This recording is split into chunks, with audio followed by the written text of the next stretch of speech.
Support for the Capital Connection comes from New York State United Teachers, working to support students, educators, and public schools as the center of their communities through the Public Schools Unite Us initiative.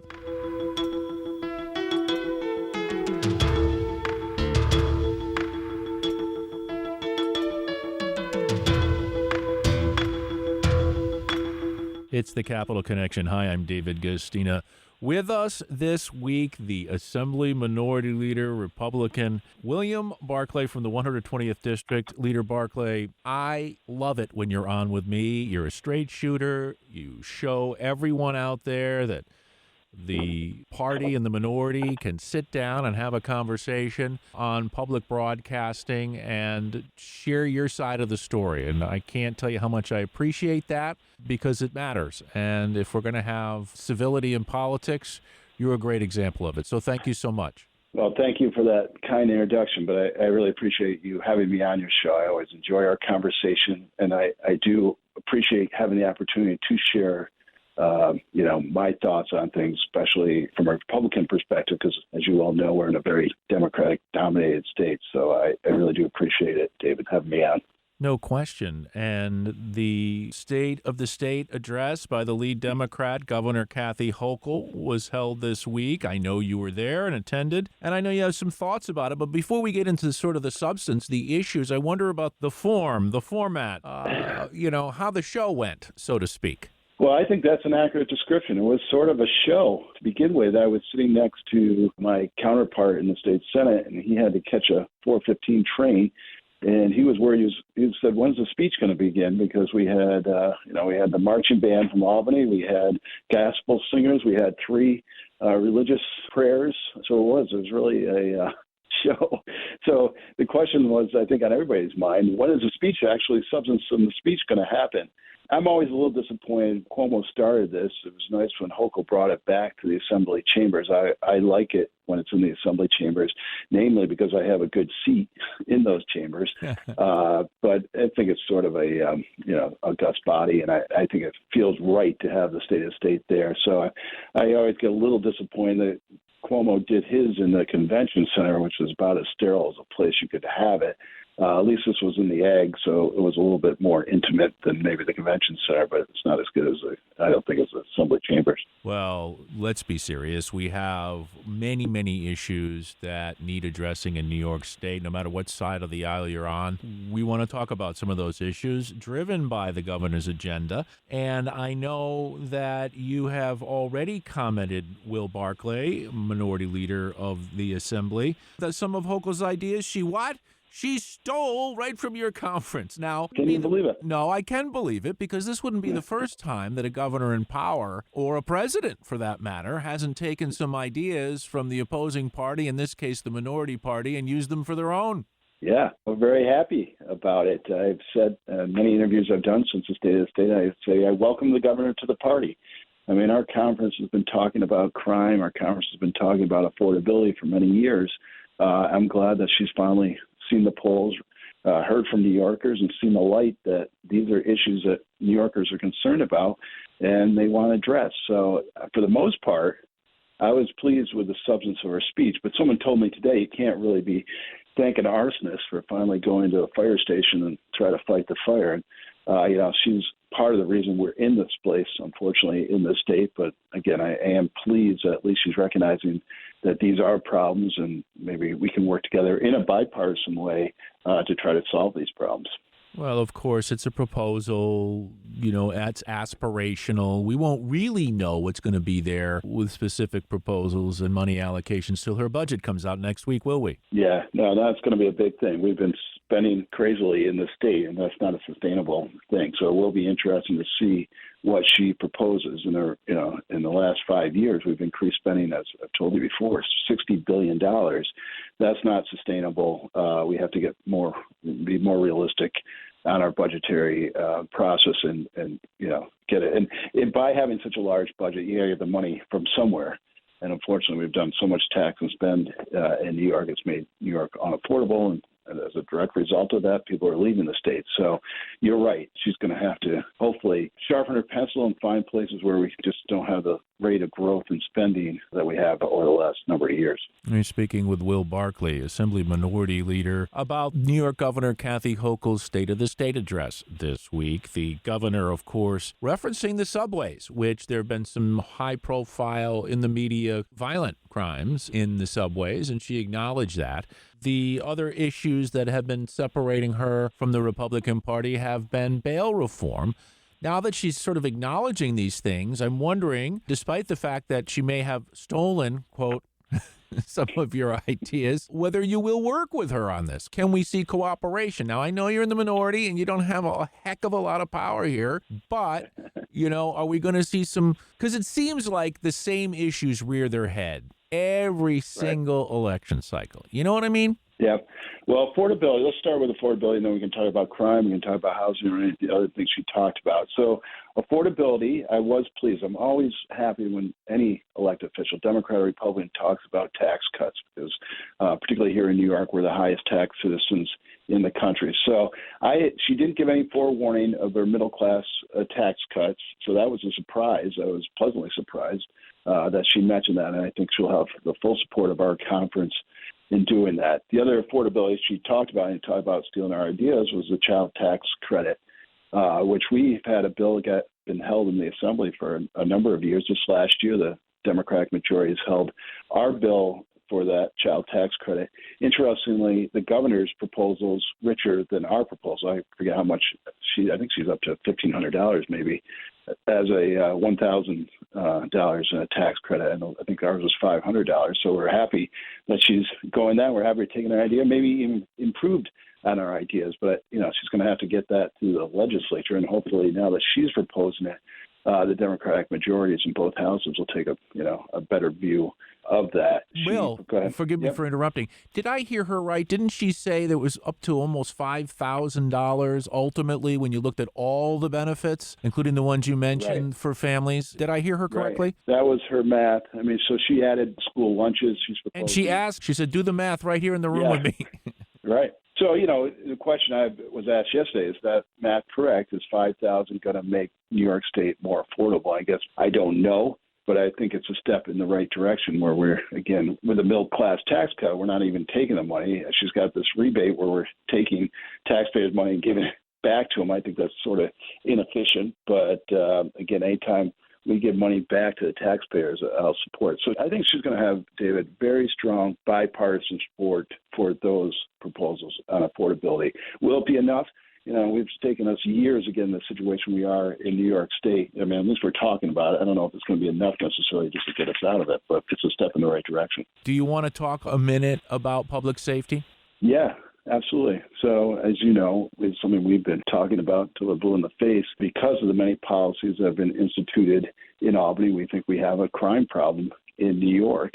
And it's because of bail, it's because of raise the age, it's because of parole reform, et cetera, that we've gotten in ourselves in this situation. So I'm very pleased that she's recognized it. Interestingly enough, maybe was it a month ago, she was down riding the subway, claiming the subways were safe, and then tragically that woman got burned to death, I think on the same day. For those that aren't aware, allegedly the gentleman, an undocumented immigrant, set a woman on fire on the subway. The same day that the governor was down there saying the subways are safe. So that was a little bit tone deaf, obviously, and it was a real tragedy. And what's going on in the subway is a real tragedy. And so I'm glad that she's recognizing it. And her ideas, I think we can support. We want to get a little bit more detail, but certainly increasing law enforcement in the subway system seems to be a good start. That's something I think we could support. She's got an involuntary commitment policy that I guess would let you to commit people with mental illness. And I did appreciate what she said, that that's not really a punishment. It's more of compassionate, trying to get these people care. And we do have a mental health crisis in the state. So I look forward. I want to know a little bit more about what she's proposing there, but I think that's something ultimately that would be a step in the right direction. Well, you could definitely see lawsuits coming from that idea, can't you? I mean, this is a very controversial idea, to commit somebody for mental health reasons. Yeah, well, I hope it's not as controversial as it may sound just because you're saying you're committing someone involuntarily. I guess that just right there raises some flags. But again, I get back to the point. You're not doing it in a manner to penalize a person. You're doing it in a manner to provide care to the person. And I think as long as that's recognized, and, so these people often do need help.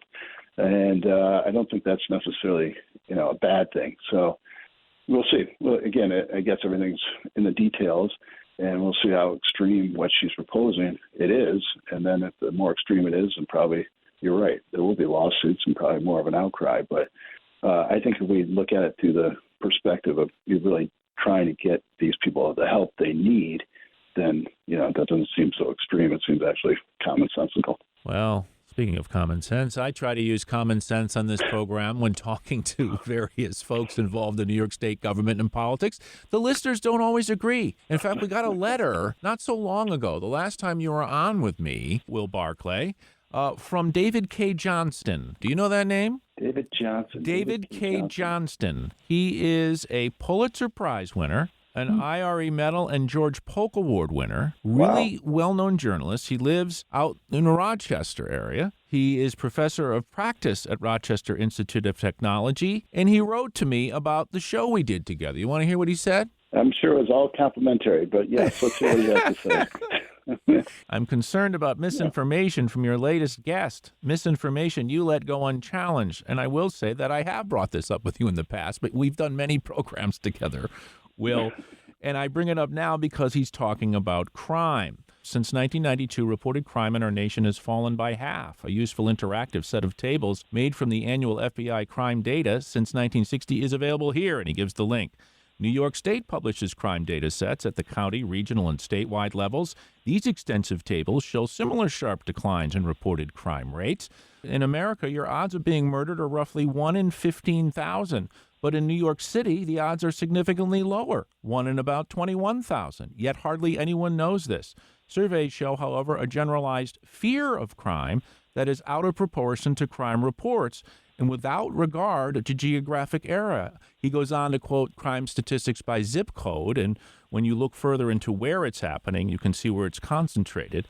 Well, I'm sorry, but that's the letter I got from David K. Johnston. I hope you're happy, Mr. Johnston. Will, how do you plead?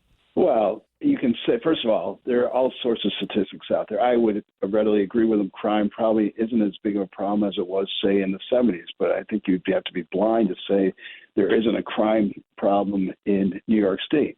I mean, in the lab, I look at those statistics, I get them, my staff puts them together from like 2019 to 2023, shootings in major urban areas doubled. And so look at shoplifting.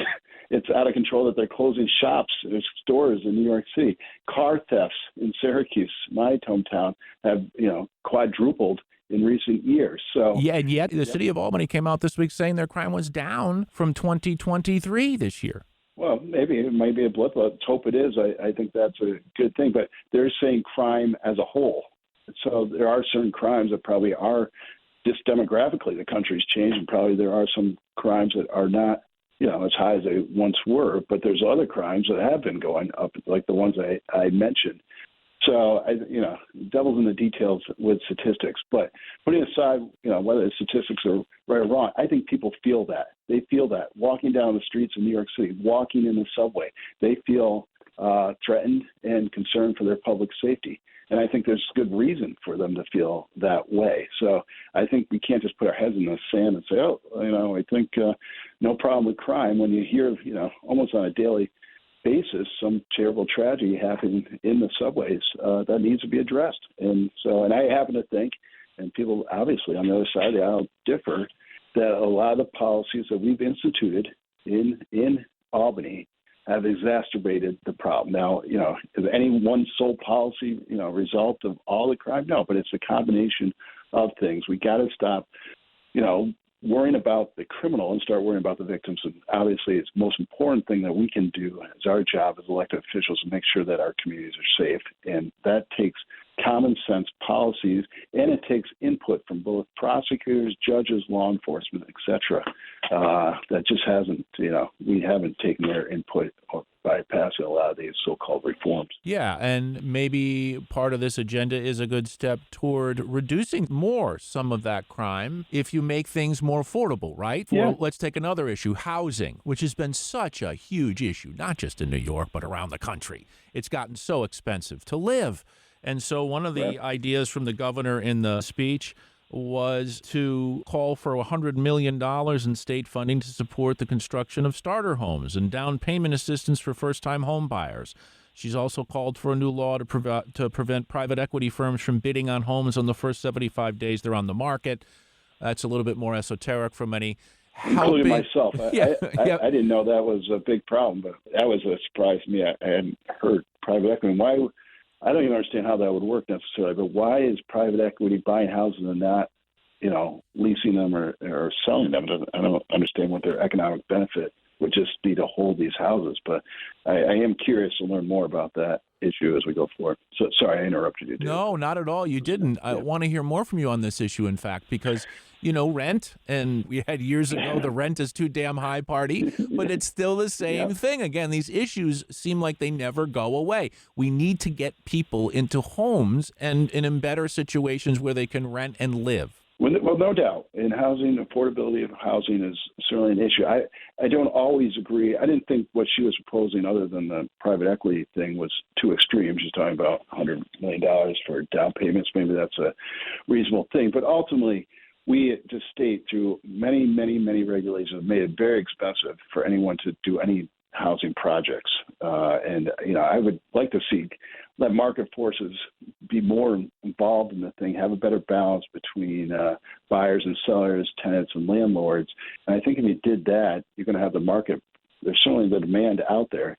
You have to increase the supply. And because we put all these regulations in, it's very, the supply has not been there. So I would like to see government take another look at some of the policies we've instituted that make it very difficult and very expensive to build, and look if we can make it less expensive, and then more people obviously can afford housing. Well, and, part of the housing cost is energy, obviously, and how can we make things more affordable? That issue, along with the climate issue. And, of course, there's a new law, the Climate Change Superfund Act. The law will raise $75 billion over 25 years from the oil and gas companies most responsible for the climate crisis. The money will help pay for climate adaptation and resilience projects across the state.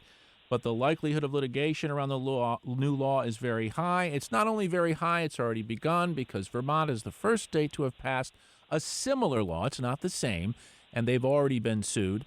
And I spoke to Liz Krueger, the senator from the east side of Manhattan, who says, they fully expect that this law will be challenged.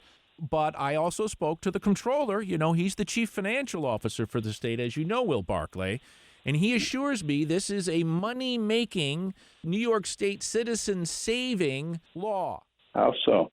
I don't see how that possibly could be. I see it as a money-making. They're taking money from the oil and gas company. But that money doesn't just appear out of thin air. They have to get the money from somewhere, and ultimately they're going to get it from the consumer, and that's New Yorkers. And anybody that fills their car up is going to be ultimately paying for, I think, what this is a misguided priority of policy.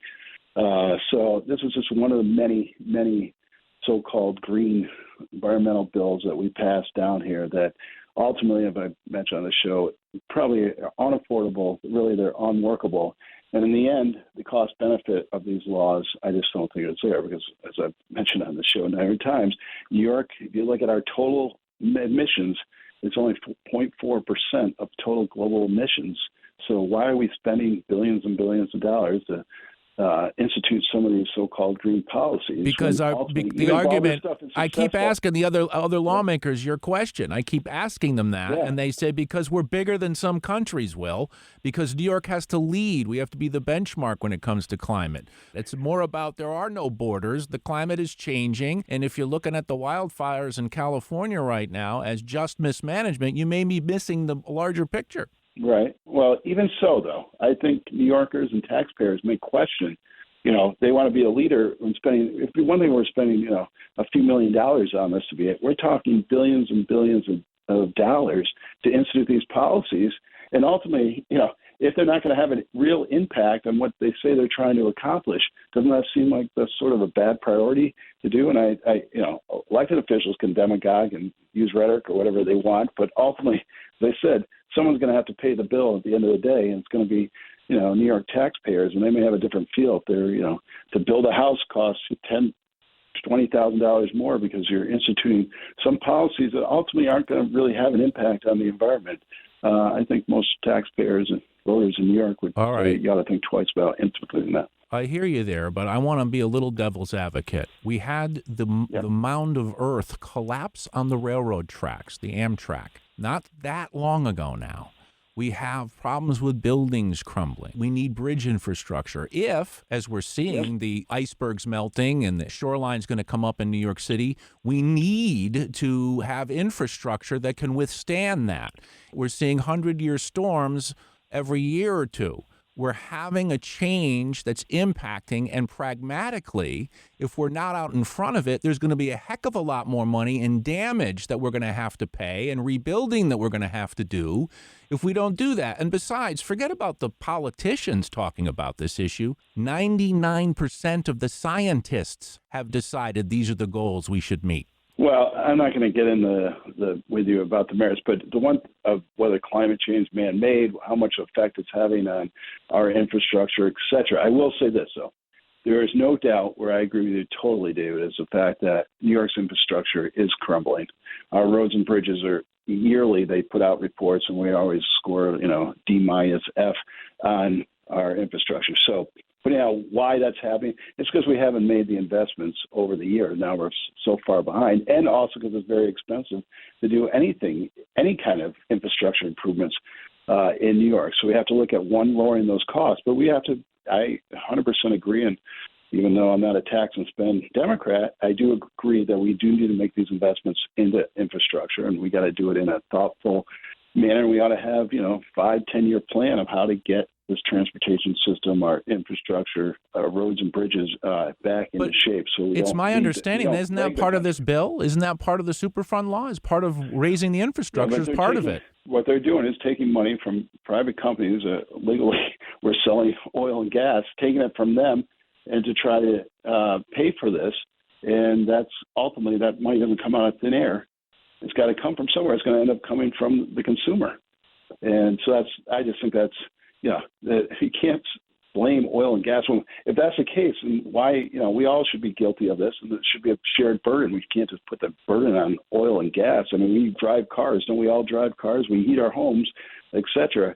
So in my mind, it should be a shared burden. We can't just pick and choose and try to penalize because everybody sees it as a big bad oil and gas companies. Well, I would argue that I would only argue that everybody drives a car, but everybody doesn't have billions and billions of profits as a result of what's now hurting the earth. Which they were doing in a complete legal manner. I think it's going to be litigated. I strongly think that it's not going to be sustained. That policy is not going to hold up.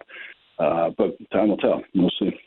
Will Barclay is the minority leader and the Republican in the New York State Assembly, and he's a heck of a good man for coming on this program and facing the slings and arrows and questions that need to be asked, of course. Now, Will, we only got a couple of more minutes. And, one of the things about politics, before you think it's always the same old people, is that there are new politicians that come in, and you have welcomed 6 new members in Albany. Talk a little bit about, the changeover, the new folks who are coming in. Are you excited? Introduce us to a couple.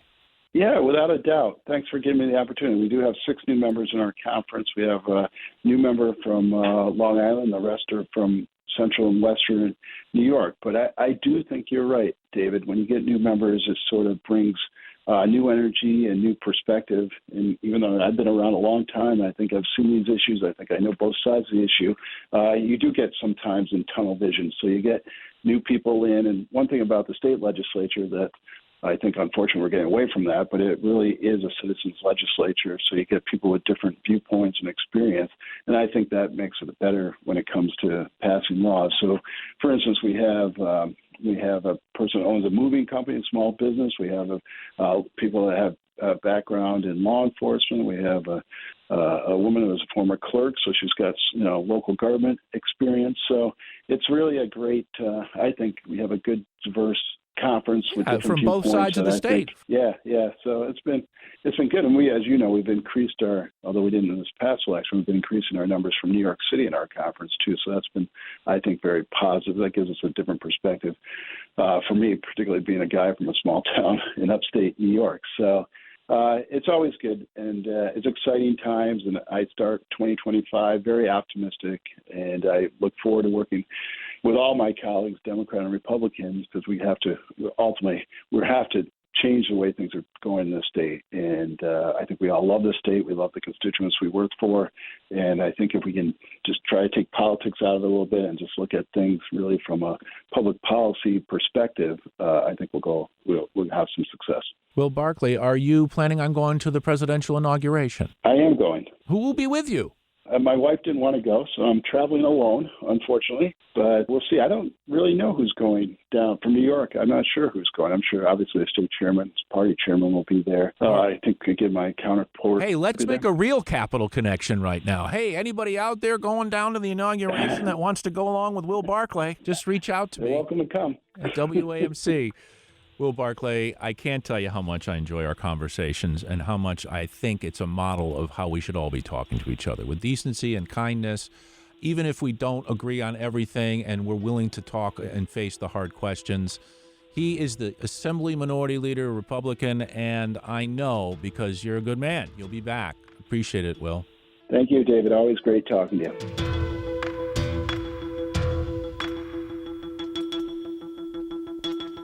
Support for the Capital Connection comes from New York State United Teachers, working to support students, educators, and public schools as the center of their communities through the Public Schools Unite Us initiative.